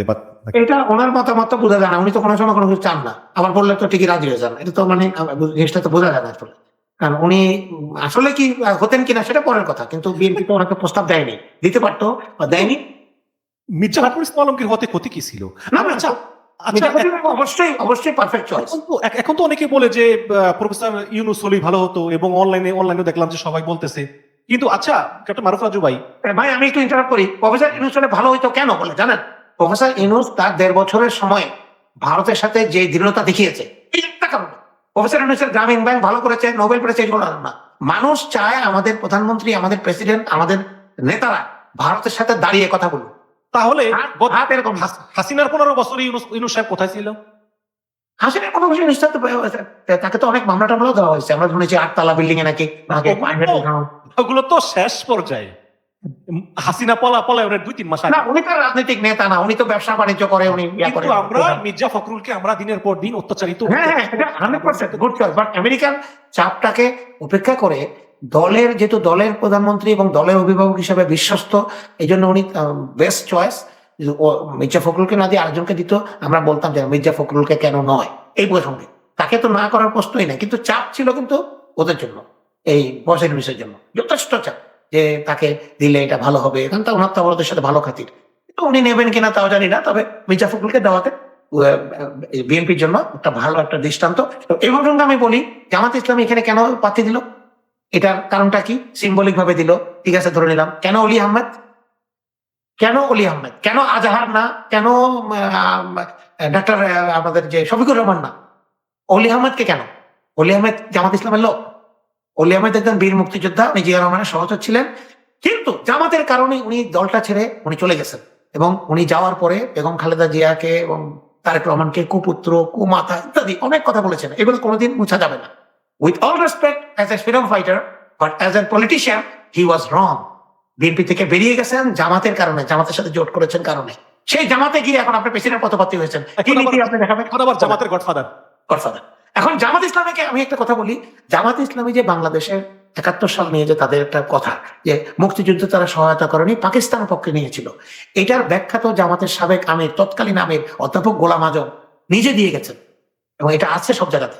ওনার ব্যাখ্যাটা গ্রহণযোগ্য, এবং জাতি আমরা এটা গ্রহণ করেছি, যে ভারতের সাথে পাকিস্তানের যুদ্ধে বা বাংলাদেশের স্বাধীনতা সংগ্রাম যেটা বলি, আমরা পাকিস্তানের পক্ষ অবলম্বন করেছি, কারণ আমাদের মধ্যে সংখ্যা ছিল, ভারত একটা হীন উদ্দেশ্যে আমাদেরকে সহায়তা করছে, পরবর্তীতে ভারত আমাদেরকে করাত করে রাখবে, আমাদেরকে করায়ত্ত করবে, আমাদের উপর সুবিধা নেবে, সেটাই তো হয়েছে। That is enough, history is already written, লেখা হয়ে গেছে, আপনি চেঞ্জ করতে পারবেন না। এখন জামাত ইসলামী একজন মুক্তিযোদ্ধাকে এনে আপনি রাষ্ট্রপতি পদে দিলে, আপনি কি মুক্তিযুদ্ধের সপক্ষ দল হয়ে গেছেন? Let's go forward. আমরা তো ওই জায়গাতে আটকে আছি, একই জায়গাতে। কর্নেল অলি আহমেদকে জামাত ইসলামীতে নেওয়াটা সবচেয়ে বড় জামাতের রাজনৈতিক ভুল আমি মনে করি। এতে জামাতের বিন্দু মাত্র সমর্থন বাড়েনি। মুক্তিযুদ্ধের কার্ডটা জামাত খেলারই দরকার নেই, আমরা তো সাপোর্টই করি নাই, তাহলে আমরা খেলবো কেন? এখন নতুন দেশে নতুন ভাবে আমরা বাংলাদেশের সার্বভৌমত্ব সমর্থন করি, এবং আজকে যে শিবিরের ছেলেটা 20 বছর বয়স, সে স্বাধীনতা যুদ্ধ দেখেনি, সে বাংলাদেশে বিশ্বাস করে, বাংলাদেশের পতাকা বিশ্বাস করে, বাংলাদেশের পাসপোর্ট বহন করে। That's the real. Let's go forward with that. অতীত অতীত বলে আমরা দেশের উন্নয়নের জন্য সবাই সমান হয়ে কাজ করি। অতীত ভুলে দেশের উন্নয়নের সবার সাথে এটা হয়েছিল, যারা ছিল সবাই মারা গেছে, অনেকেই নাই। নতুন ভাবে আমরা দেশকে হিসেবে তাদেরকে যখনই 71 বলা হয়, তখন তারা কর্নেল অলিদেরকে ধরে নিয়েছে, মেজর আখতারকে মতো একটা টাউটকে ধরে নিয়েছে, এমপি আবার যখন বলে মুসলমানদের দল, তখন কৃষ্ণনন্দীকে ধরে নিয়ে আসে। আমার তো আপনার প্রত্যেকটা জিনিসকে আপনি, একটা মানুষ সবকিছু নিতে পারে না, সবকিছু আপনি এটাও করবেন ওইটাও করবেন, সব দিকে করবেন, এভরিবডি ইয়েস হয় না। আপনাকে এক জায়গায় না বলতে হবে, এক জায়গায় ইয়েস বলতে হবে, এটাই নিয়ম। আমি জামাত ইসলামকে অনুরোধ করবো, আমি তাদের দলটাকে পছন্দ করি, তাদের নীতি আদর্শ পছন্দ করি, ইসলামিক ভাব আদর্শ পছন্দ করি। এই দলের অনেক নেতার সাথে আমার ভালো চল, অধ্যাপক গোলাম আজমের সাথে আমার ব্যক্তিগত পরিচয়, তার কথা শোনা সৌভাগ্য হয়েছে। ওনার ছেলে লেফটেন্যান্ট জেনারেল আজমির সাহেবের সাথে আমার খুব ঘনিষ্ঠ সম্পর্ক, আমার ইন্টারভিউ ছিল, তার সাথে সবসময় কথা হয়, যোগাযোগ হয়, শ্রদ্ধার সম্পর্ক। আপনারা এই ধরনের কাজ করবেন, আপনারা এই ধরনের সস্তা কাজ কর্নেল অলিকে পেছনে, আচ্ছা যদি সত্য অনুচ্ছেদ না থাকতো, আমি ধরে নিলাম তারা বলছে সত্য অনুচ্ছেদ না থাকলে রাষ্ট্রপতি নির্বাচনের কথা দিয়েছিল, এটা ওপেন গোপন ব্যালটে হবে, কর্নেল অলি কি প্রধানমন্ত্রী হতে, প্রেসিডেন্ট নির্বাচিত হতেন মির্জা ফখরুলের সাথে? আপনি বলেন তো দেখি। বিএনপির এমপিরা 2-4 জন 4-5 জন দিতে পারে, 15 জন দিতে পারে। বিএনপির 203 জন এমপি কি তাকে ভোট দিত? কেন দিবে? উনি বেগম খালেদা জিয়াকে গালাগালি করতেন, উনি বিএনপি ছেড়ে নিজের দল করেছেন, উনি জামাতের কারণে বিএনপি ছেড়েছেন, আবার জামাতে যে জয়েন করেছেন। ওনার নীতি আদর্শের ব্যাপারে তো ওনাকে তো ভোট দেওয়ার প্রশ্নই নাই, তাহলে ওনাকে দেওয়ার দরকার কি? এর জায়গায় আপনি এটিএম আজহারকে দেন, মৃত্যুদণ্ড প্রাপ্ত আসামি, মৃত্যুদণ্ড থেকে ফিরে এসছে, দেন আপনি আপনাদের প্রার্থী তো আপনাদের লোক দিবেন, আপনার 70টা ভোট পাবে। আপনার নীতিটা হলো ইম্পর্টেন্ট ভাই, ভোট এখানে ইম্পর্টেন্ট না, পরাজয় জয় ইম্পর্টেন্ট না, এখানে তো ভোটের দেওয়ারই কথা না, সিম্বলিক দিয়েছেন, ভালো কথা, দেন, দিতেই পারবেন, তার কোনো অপরাধ নাই। কিন্তু ওয়াই কর্নেল অলি আহমেদ? কর্নেল অলি আহমেদ কি একটা নীতিবান মানুষ? মুক্তিযোদ্ধা হিসেবে ওনার অবদান স্বীকার্য, কিন্তু নীতির প্রশ্নে উনি নীতিবান না, উনি নীতি পরিবর্তন করেন বারবার। আমরা কোনোদিন নীতি পরিবর্তন করি না, করবো না। যে নীতিতে আসে এই নীতি থাকবো, মৃত্যু পর্যন্ত ওই নীতি থাকবো। যেটা একবার বলেছি ভালো না, এটা ভালো না, এটাই নীতি হওয়া উচিত। আমাদের নেতাদের এই জিনিসগুলো শেখা উচিত। এখন কালকে উনি বলছেন তারেক রহমান আমার ছেলের মতো, আমার ছেলের ব্যাপারে আমি কি বলবো? তো এখন আপনার ছেলে হয়ে গেল, আপনার 1 সপ্তাহ আগে তো আপনার ছেলে ছিল না, তারও 20 বছর আগে তো আপনার ছেলে ছিল না, তাহলে হঠাৎ করে আপনার ছেলে হয়ে গেল কেন? সবসময় তো আপনার ছেলে হওয়া উচিত ছিল। জিয়া রহমানের সহচর আপনি, সে তো আপনার ছেলে, ডাইরেক্ট আপনাকে আঙ্কেল ডাকে, আপনার ছেলে তো বলবেনি, কিন্তু আপনি তাকে কেন বেকায়দায় ফেলার জন্য আপনি আজকে কাজ করছেন? সরকারটাকে সহায়তা করেন। আমি জামাতকে অনুরোধ করবো, এনসিপিকে অনুরোধ করবো, বিএনপিকে অনুরোধ করবো, আপনারা আল্লাহর ওয়াস্তে এই ঠেলাঠেলি বন্ধ করেন, এবং আওয়ামী লীগের প্রশ্নে, দেশের স্বাধীনতা সার্বভৌমত্বের প্রশ্নে, ভারতের প্রশ্নে, যে কোনো আমাদের বিদেশে যারা আমাদের এগেনস্টে আছে তাদের প্রশ্নে আপনারা ঐক্যবদ্ধ থাকেন, তাহলে বাংলাদেশ বিপদ মুক্ত থাকবে। আর যদি আপনারা নিজেরা মারামারি করেন, বেগম রোকেয়া ইউনিভার্সিটির মতো ধাক্কাধাক্কি করেন, কে বলে রাজাকার, কে বলে গুপ্ত, এগুলা বললে আপনার ঐক্য নষ্ট হবে, হাসিনা আবার চট করে ঢুকে পড়ার কথা বলতে পারে। আচ্ছা, এই যে হাসিনার কথা বললেন, চট করে ঢুকে পড়বে, ফিরে আসি হাসিনার বিষয়ে।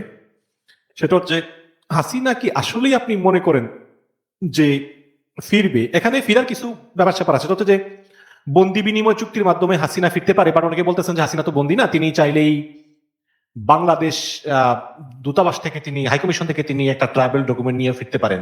এখন মানে বিএনপি ডক্টর ইউনূসের মতোই বারে বারে বলতেছে যে হাসিনাকে ফিরিয়ে দাও, তিনি একজন দণ্ডপ্রাপ্ত আসামি, আমরা দেশে এনে তার বিচার করব। কিন্তু আপনার কি মনে হয় যে বিএনপি সরকার আসলে মন থেকে চায় যে হাসিনা আসুক, এবং হাসিনাকে ট্রাভেল ডকুমেন্টও দেওয়া হবে হাইকমিশন থেকে যদি সে আসতে চায়? আপনি যদি তারেক রহমান হতেন, আপনি কি করতেন? কারণ সরকারের কিন্তু, আপনি কি করতেন? আপনি আপনারটা শুনি, তারপর আমারটা বলবো, বলেন। আপনি এখন বাংলাদেশের প্রধানমন্ত্রী, আপনি কি করতেন শেখ হাসিনাকে নিয়ে? আমি চিন্তা করতাম যে এই যে সে যদি দেশে আসে, তাহলে তার কিছু অন্ধভক্তরা বিভিন্ন জায়গায় মনে করেন যে আইন শৃঙ্খলার ব্যাঘাত ঘটাবে, একটা মারামারি হানাহানি শুরু হবে, যেটা আমি না, যেটা কিন্তু ইউনূসও বলেছিল। আপনার খেয়াল আছে যে গত থাইল্যান্ডে যখন বিমস্টেকের একটা সম্মেলন হয়েছিল, ইউনূসের সঙ্গে দেখা হয়েছিল নরেন্দ্র মোদীর, সেখানে ইউনূস বলেছিল যে হাসিনাকে আপনারা রেখেছেন, ভালো কথা রাখেন, কিন্তু মুখটা বন্ধ রাখেন। দেখেন, বলছে কিন্তু, যাতে আমাদের দেশে ঝামেলা না হয়, এটা কিন্তু ইউনূস বলছে। এখন সরকারের পক্ষ থেকে বারে বারে বলা হচ্ছে হ্যাঁ দিয়ে দাও, চিঠি পাঠায়, হাসিনাকে দিয়ে দাও, বিচার করব। কিন্তু অন্তর থেকে তো এমন হতে পারে যে ঝামেলা রয়েছে, থাক ওই দেশে থাক, শুধু মুখটা বন্ধ থাকলেই হইলো, আমার দেশে আসলে আবার বিচার। কারণ কি, বিচার তো পলিটিক্যাল বিচার, তাই না? যেমন শেখ হাসিনা যে জামাতের লোকদেরকে ফাঁসি দিয়েছিল, এটা কিন্তু ছিল একটা পলিটিক্যাল বিচার। পলিটিক্যাল বিচারগুলি আসলে রিস্ক নিয়েই করতে হয়, এবং এটা কনসিকুয়েন্সও কিন্তু পরবর্তীতে আসে। হ্যাঁ, কারণ শেখ হাসিনা কিন্তু ওই ফাঁসিগুলো দিয়েছে, এবং শেখ হাসিনার পলায়নের জন্য কিন্তু ওগুলো দায়ী ছিল, যে শেখ হাসিনা এইভাবে মানুষগুলিকে বিনা কারণে ফাঁসি দিয়েছে। এখন তারেক রহমানও যদি শেখ হাসিনার বিচার করে, যদি শেখ হাসিনা দায়ী, তিনি 1500 মানুষ হত্যা করেছেন, সব পাঠ, এটা কিন্তু অনেকে আবার পলিটিক্যাল বিচার হিসাবেই দেখে। সুতরাং যদি তারেক রহমান মনে করতে পারে যে ঝামেলাটার দরকার কি, ওখানে থাকুক, আপনার কি মনে হয় যে এরকম কি হতে পারে নাকি আসলে ট্রাভেল পাস আমি ব্যক্তিগতভাবে আপনাকে প্রশ্ন করেছি, আমিও উত্তরটা দিই, আমি যদি প্রধানমন্ত্রী হতাম, হুম সিনপসিস, তাহলে হাসিনাকে নিয়ে আমি হাসিনাকে বাংলাদেশে ফেরত আনার কোনো প্রশ্নই নেই, কোনো দরকারই নেই। হুম আমাদের বাংলাদেশে এমন কোনো মানে অবস্থা না যে হাসিনা না আসলে আমাদের অবস্থা কাহিল হয়ে যাচ্ছে, পৃথিবীর মধ্যে আমরা একদম মুখ দেখাতে পারছি না, তাও না। আর ভারত তাকে আশ্রয় দিয়ে রেখেছে এবং ভারত তাকে কথা বলতে দিচ্ছে, এটাই তো আমাদের সমস্যা। তো কথা বলতে, কথাকে সহ্য করার মতো ক্ষমতা আমাদের নাই কেন? হাসিনার লোকজনকে ইয়ে করবে, অর্গানাইজ করবে, বা তাদের দলের কর্মকাণ্ড করবে, তারা মানুষকে বলবে আমরা কিচ্ছু করিনি, আমাদেরকে খামাখা জঙ্গিরা আমাকে উৎখাত করেছে, জঙ্গি কার্ড খেলবে। এটা তো স্বাভাবিক। এটার কাউন্টারে আমাদেরকে আমাদের জিনিসপত্র, আমাদের প্রমাণ, বিডিআর হত্যার প্রমাণ, শাপলা চত্বরের প্রমাণ এগুলো আমাদের রেডি রাখতে হবে ইন্টারন্যাশনাল মিডিয়ার জন্য, ইন্টারন্যাশনাল কোর্টের জন্য, নট বাংলাদেশে। ওনাকে বাংলাদেশে এনে বিচার করা, এখানে একটা বিশৃঙ্খলা সৃষ্টি করা, হাঙ্গামা করা, আমার মনে হয় না বুদ্ধিমানের কাজ হবে। ওনাকে ভারত রাখুক, এবং ভারতের সাথে সম্পর্ক উন্নয়নে হাসিনা একটা কারণ উন্নয়ন করার জন্য, এটা বাইপাস করে যদি করা যেত সবচেয়ে ভালো হতো। হাসিনা বাংলাদেশে আসলে বিরাট আর 10 বছর পরে এমনি হাসিনা শারীরিক অ্যাবিলিটি থাকবে না রাজনীতি করার। হ্যাঁ, আর যদি হাসিনা মনে করেন 20 বছর 30 বছর পরে যদি হাসিনার দল ক্ষমতায় আসে বা 10 বছর পরে আসে, সেটা তো বাংলাদেশের জনগণ সিদ্ধান্ত নেবে। কিন্তু হাসিনা ব্যক্তিগতভাবে অথবা তার পরিবার ব্যক্তিগতভাবে তারা আওয়ামী লীগের নেতৃত্ব থেকে বাংলাদেশে এসে ক্ষমতা গ্রহণ করবে বা নির্বাচন করবে, এই মুহূর্তে আমার মনে হয় না। ওই ধরনের পরিস্থিতি আর নাই। এবং যদি আপনি শেখ হাসিনাকে বাংলাদেশে আনেনি, আপনি কি করবেন? আপনি ফাঁসি দিতে পারবেন? বাংলাদেশের 53 বছরে কোনো মহিলার ফাঁসি হয়েছে? হয় নাই তো। 80 বছরের উপর একজন মহিলা, শুনেন, তাকে গণ অভ্যুত্থানে এক জিনিস, বিপ্লবের পরে এক জিনিস, মানুষে ইত্যাদি করেছে এক জিনিস, ঝুলিয়ে দিয়েছে এক জিনিস, ওগুলো হলো বিপ্লবের ব্যাপার। কিন্তু পরবর্তীতে গণতান্ত্রিক সরকারের সময় তাকে এনে ডাইরেক্ট ফাঁসিতে ঝুলিয়ে দেওয়া, এগুলো পলিটিক্যাল রেটরিক কথাবার্তা, এগুলো সম্ভব না, এবং এটা বলাও আমাদের উচিত। এটা বললে বিশৃঙ্খলা সৃষ্টি হয়, আওয়ামী লীগের লোকজন আরো বেশি আপনাদের সাথে ইয়ে হয়, দরকার নেই। 2013 সালে ঐশী তার বাপ মাকে খুন করছে না, ওই যে পুলিশ কর্মকর্তা ছিল, একদম একদম প্রমাণিত, তার ফাঁসি হয়েছে। কিন্তু আসলে তার ফাঁসি হয় নাই, কারণ সে মেয়ে মানুষ দেখে এটাকে যাবজ্জীবন করছে। এখন ঐশী কাশিমপুর কারাগারের লাইব্রেরিয়ান, নিজেও লাইব্রেরিতে। না, এগুলো হয় না বাংলাদেশে, কোনোদিন কোনো মহিলা হয়নি। আর শেখ হাসিনা, খালেদা জিয়া বুঝছেন, ওনারা হচ্ছে সিম্বল। আপনি তাকে, খালেদা জিয়াকে বিষ প্রয়োগ করে হত্যা করেছে, কিন্তু ফাঁসি কিন্তু দেয়নি। ফাঁসি দেওয়ার মতো কিন্তু পজিশন হয়নি, দিতে পারতো মিথ্যা মামলা দিয়ে, ফাঁসি দিতে পারতো। জুলফিকার আলী ভুট্টোকে ফাঁসি দিয়েছে না, জিয়াউল হক দিয়ে দেবে। ইমরান খানের ব্যাপারে শুনছি এখানে নাকি অলরেডি নাকি কথা যে বেঁচে নাই, মারা গেছে তো পাকিস্তানের, কিন্তু বুঝতে পারছি না তাকে, মানে আসলে কি। তো এটা হয়, পলিটিক্যাল হত্যা, এগুলো হয়। হচ্ছে কি, ইমরান খান তো আপনি বোঝেন যে আসলে পাকিস্তানের ক্ষমতা সব হচ্ছে আসিফ মনিরের কাছে, ফিল্ড মার্শাল, যিনি সেনাবাহিনীর প্রধান। আর প্রধানমন্ত্রী তো তখন হচ্ছে পুতুল, হাতের পুতুল। তো আসিফ মনিরের কথা হচ্ছে যে ইমরান খানকে মুক্তি দিব, কিন্তু পাকিস্তানের ক্ষমতা কারাতে বললেন জেনারেল আসিফ মনির, হ্যাঁ সেনাবাহিনীর প্রধানের কাছে। পাকিস্তানের ক্ষমতা সিআইএ এর হাতে, একদম ডিরেক্ট। তাহলে ওই সিআই বলতেছে যে ট্রাম্প যখন বলে Asif Munir my very good friend, this guy I like this guy, সামনাসামনি আমি দেখলাম যে ভিডিওতে হোয়াইট হাউসে। এবং ইরানের যে চুক্তিটা, ইরানের সাথে শান্তি যা কিছু আসিফ মনির করছে। প্রাইম মিনিস্টার হলো পাপেট। বাংলাদেশ যেমন প্রধানমন্ত্রী সবকিছু করে, প্রাইম মিনিস্টার করে, প্রেসিডেন্ট পাপেট। পাকিস্তানেও কিন্তু ওই যে প্রাইম মিনিস্টার আছে শাহবাজ শরীফ, সে হলো কিন্তু পাপেট। তার কোনো ক্ষমতা নেই। ক্ষমতা হলো পুরা আসিফ মনির হাতে, ফিল্ড মার্শাল আসিফ মনির। তো এটাই ইমরান খানকে বলতেছে তুমি পাপেট, বিরোধী নেতা হবে কিনা। তো উনি রাজি না, উনি ছাড়াও পাচ্ছে না, এই কারণে এটা খুবই দুঃখজনক। তো এখন তারেক রহমান যদি ভারতে যান, মানে ভারতে গেলে কি আপনি সম্পর্ক উন্নয়ন হবে বলে আপনি মনে করেন কিনা? যদিও এটা এত সহজ না, এবং ইউনূসের আমলে এই সম্পর্কটা খারাপ হয়ে গিয়েছে। এবং আসলে কি ইন্ডিয়া আসলে তারেক রহমানকে সরকার পরিচালনায় সহযোগিতা করবে কিনা? এখানে বলতেছে কূটনৈতিক অভাবনীয় উপহার দেওয়া হবে। আর যদি না যায় তাহলে কখনোই নরেন্দ্র না না, আমার মনে হয় না তারেক রহমানের উচিত হবে এই ধরনের আঁকাগুলি, এই ধরনের ইন্টারন্যাশনাল মানে ইন্টারন্যাশনালি আপনাকে বলা হয় এগুলোকে ভয় দেখানো, এগুলাকে থেকে নরম হওয়া। বাংলাদেশের জনগণ আপনার সাথে আছে, বাংলাদেশের সশস্ত্র বাহিনী আপনার সাথে আছে, বাংলাদেশের সমস্ত মানুষ মানে আওয়ামী লীগের লোকজন ছাড়া আপনার সাপোর্টে আছে, এবং বিশ্ব মানবতা অনেকগুলো দেশ আমাদের চায়না, পাকিস্তান, টার্কি সহ এমনকি ইউনাইটেড স্টেটস পর্যন্ত আমাদের সাথে সহায়তা করছে, আমাদের সমর্থন করছে। এই প্রসঙ্গে আপনি ভারতের ব্যাপারে যাবেন না। আর নিরাপত্তার ব্যাপারটা অবশ্যই যাবেন। আপনার বাবাকে যারা হত্যা করেছে এবং এক রাতের ভিতরে এত বড় একজন প্রবল জনপ্রিয় এবং বাংলাদেশের প্রেসিডেন্ট, উনি তো মারা গেছে চট্টগ্রামে, তো বাংলাদেশ হ্যাঁ না না এটা হত্যা পুরো ডাইরেক্ট রয়ের ইনভলভমেন্ট জানাই গেছে পরে, রয় যারা যারা সবই রয় করে এগুলা। কিন্তু আমি যদি বিনয়ের সঙ্গে দ্বিমত করি যে আমি নরেন্দ্র মোদী, আমি ভালো করছি খারাপ করছি বাবা অতীত পিছনে ফালিয়া দেই, তুমি তারেক রহমান আসো আমার সঙ্গে কথা বলো, আমার বিমান নষ্ট হয়ে যেতে পারতেছি না, তুমি আসো আসো আমার সঙ্গে বসো, কথা বলো, কি কথা তোমার কি সমস্যা আমাকে সামনাসামনি বলো, আমি তোমাকে সম্মান দেব, আমিও সাথে চেষ্টা করবো। তাহলে ভাই গেলে সমস্যা কি? কূটনীতি তো আপনার মনে আছে মোদী যখন বাংলাদেশে আসলো, মোদীর না আসার জন্য মোদীরকে স্টপ করার জন্য বাংলাদেশে আন্দোলন হয়েছিল এবং বহু আলেমকে তখন গ্রেফতার করেছে, অনেকে নাকি এখনো জেলে আছে। তো সেই সম্পর্ক থেকে তারেক রহমানের এমন কোন, তারেক রহমান সবচেয়ে বড় কথা, তারেক রহমান যে ওখানে কি কথা বলবেন, কি আলোচনা করবেন যেটা গোপনে করা যায়, এটা ফোনে করা যায় কি না, সামনাসামনি অনেক আলোচনা হয় যেটা আবার শেখ হাসিনা, আবার সিম্বলিক ভাবে যদি শেখ হাসিনা ওখানে থাকে ও মুক্ত, বুঝছেন? ওটা হওয়ার কিন্তু সম্ভাবনা নাই। আমি ওটা আমরা চাচ্ছিও না শেখ হাসিনা কি।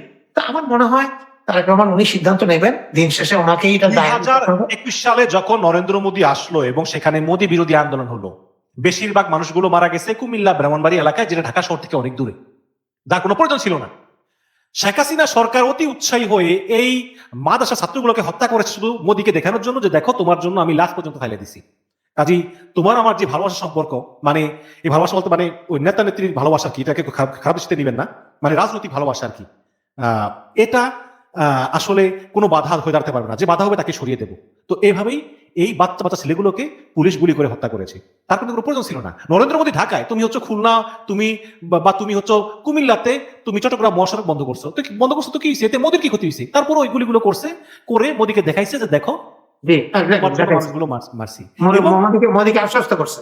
হ্যাঁ, এবং আমি একটা ইন্টারভিউ শুনলাম এই জাতীয় পার্টির যে বর্তমান সাধারণ সম্পাদক নাকি শামীম হায়দার পাটোয়ারি, সে বলছে ওই শিরিন শারমিন নামে একটা মহিলা টকশোতে যে ভারত জিএম কাদেরকে এই 2024 সালের 7ই জানুয়ারির ভুয়া নির্বাচনের আগে ভারতে নিয়ে গিয়ে বলেছে তোমাকে নির্বাচনে অংশগ্রহণ করতেই হবে, তোমার এছাড়া কোনো বিকল্প নাই, এটা আমাদের নির্দেশ।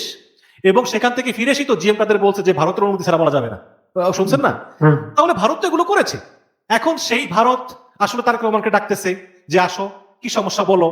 আপনার কি আসলে এটাই মনে হয় যে তারেক রহমান যতই ভারতকে উজাড় করে সবকিছু দিক না কেন, ভারত আসলে সুযোগ পেলে আবার ওই আওয়ামী লীগকে আবার ক্ষমতায় আনবে? এক্স্যাক্টলি, এই জন্যই বলছি যদি উনি যায়ও, ওনাকে তো আমরা ঠেকাতে পারবো না। উনি যদি সিদ্ধান্ত নেয়, ওনার লোকজন আছে সবাই বলে, গেলেও কোনো একটা মানে বাংলাদেশের সাথে ভারতের সম্পর্ক কোনো উন্নয়ন হবে না, কিচ্ছু হবে না। আমাদের টিভিও ওখানে দেখা যাবে না, আমাদের তিস্তার পানিও আসবে না, আর আমাদের এই গ্যাস পাইপ লাইনে ইচ্ছা মতো দিবে, যখন দিবে তখন দিবে না। ইন্টারন্যাশনাল ফোরামে আমাদের এগেনস্টেই ভোট দিবে, সব জায়গাতে আমাদের এগেনস্টে ভারত ভোট দেয় এবং আমাদেরকে অস্থিতিশীল, দুর্বল এবং অজনপ্রিয় এবং আমাদেরকে খাটো দেখানোর সমস্ত চেষ্টা ভারত করে এবং করে যাচ্ছে এবং করবে। এটা যদি চেঞ্জ না হয়, বাংলাদেশের সাথে ভারতের সম্পর্ক ভালো হওয়ার কোনো সম্ভাবনা দেখি না। আমাদের এতে কোনো খুশি হওয়ার কোনো কারণ নেই। এই যে ভারতের ভিসা খুলে দিয়েছে, এতে যে বাংলাদেশের লাইন ধরে এক মেয়ে দেখলাম যে ভারতের অ্যাম্বাসাডারকে পায়ে ধরে সালাম করছে খুশিতে, এগুলো আমাদেরকে গভীরভাবে চিন্তা করতে হবে।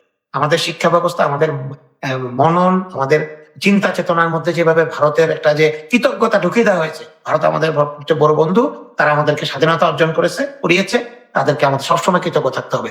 কিন্তু ভারতের পক্ষ থেকে কিন্তু এটা তারা করে না, যে আমাদের প্রতি যে সম্মান, মিনিমাম সম্মান, এই সম্মানটা কিন্তু তারা দেয় না এবং কখনো দেয়নি। ভবিষ্যতে দেবে কিনা জানি না, ডিপেন্ড করবে। তাই আমার এই ইউনূস সরকারের সময় একটু ছিল, মানুষ ইউনূসকে এই কারণে, আমি বলছি আমি ব্যক্তিগতভাবে অনেক দোষের পরেও ইউনূস সরকারকে এই কারণে পছন্দ করতাম, প্রফেসর ইউনূস ভারতের ব্যাপারে স্ট্যান্ড নিয়েছিল, ক্রিকেট টিম পাঠায় নাই ইত্যাদি ছোট ছোট জিনিস, কিন্তু এগুলো সিগনিফিকেন্ট। তারেক রহমান সরকারও যেন এটা করে এবং জামাত এবং এনসিপি যখন তাকে পূর্ণ সহায়তা দেয়, তারা যেন আবার চুপ করে না থাকে যে ভারত আমাদেরকে আবার একটু এগেন্স্ট মনে করবে, আমি একটু সাইডে থাকি। জামাত ইসলামে এত খুশি হওয়ার কোনো কারণ নাই। ভারত কখনোই জামাত ইসলামকে ক্ষমতায় আসুক এটা চায় না, চাইবে না, কখনোই চাইবে না। আবার দেখেন এই যে ডক্টর ইউনূস ক্রিকেট টিম পাঠায় না, এই জন্য তার কত সমালোচনা। এখন ভারত বাংলাদেশে আসবে সফরে, সেই সময় আবার আফগানিস্তান বলতেছে আমরা ভারতে এসে T20 নাকি কি খেলুম। এটা এটা এটা সবই ভারতের কারসাজি। এখন ভারত বলতেছে আচ্ছা তাহলে তোমরা খেলে তোমার বাংলাদেশ যেতে পারবো না। তো এখন এখন কাকে দায়ী করবেন? এগুলো সব কাজ আপনি তো নিজেই বলে দিলেন, কারসাজি। সব কাজ কাজে আপনি এগুলো ভারত- প্ল্যান করে ভারতের- করা, প্ল্যান করে করা, প্ল্যান। হ্যাঁ, যদি আপনি ভারতের মানে আপনও চেষ্টা করেন, আপনি ওই আওয়ামী লীগের ক্রাইটেরিয়া ফুলফিল না করলে আপনি ভারতের আপন হতে পারবেন না। কিন্তু তারেক রহমান যদি যান অবশ্যই তিনি যেতে পারেন। কিন্তু আমার মনে হয় যে তাকে যে কোনো কথাবার্তা বা যে কোনো কিছু তাকে খুব চিন্তা ভাবনা করে আগানো উচিত। ভারতের একজন উপপররাষ্ট্রমন্ত্রী কি সিং যেন নাম, উনি সংসদে বলেছেন যে বাংলাদেশের সঙ্গে অনেক কানেক্টিভিটি হবে, তারপরে সীমান্তে যোগাযোগ বাড়বে, প্লাস বাংলাদেশের ভিতর দিয়ে বিদ্যুৎ ট্রানজিট হবে। মানে কলকাতা থেকে ওই যে ওদিকের যে ওই যে আসাম মেঘালয় থেকে জলবিদ্যুৎ এগুলো বাংলাদেশের উপর দিয়ে কলকাতা আসবে, ট্রানজিট হবে, কোনো সমস্যা নাই। বাট আমরাও তো চাই নেপাল থেকে বিদ্যুৎ আনতে, আমরাও তো চাই নেপালে সরযোগাযোগ রাখতে, তাই না?